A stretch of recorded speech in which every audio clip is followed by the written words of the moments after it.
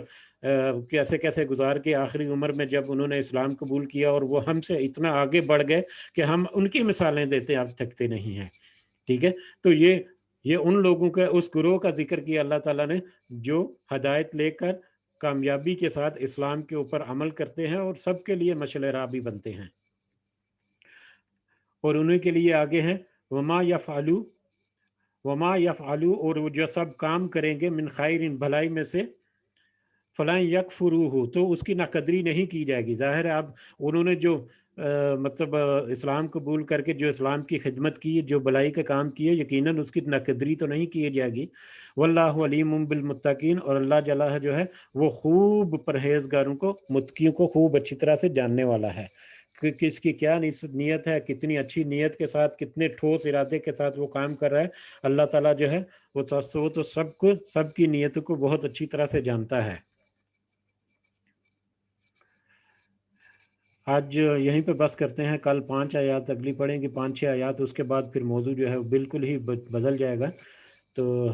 اللہ تعالیٰ سے دعا ہے کہ ہم نے جو پڑھا، اگر ہمیں کچھ کہنے سننے میں کچھ کمی ہو گئی یا کچھ ایسی گستاخی ہو گئی تو اللہ تعالیٰ ہمیں معاف فرمائے، اور اگر کوئی ریاکاری کا معاملہ ہے تو اللہ تعالیٰ ہمیں اس سے بھی معاف فرمائے، اور ہمیں صحیح فہم اور صحیح سمجھ جو ہے وہ عطا کرے۔ اور آج کے معاملات یا آج کے جو چیلنجز ہیں، اللہ تعالیٰ ہمیں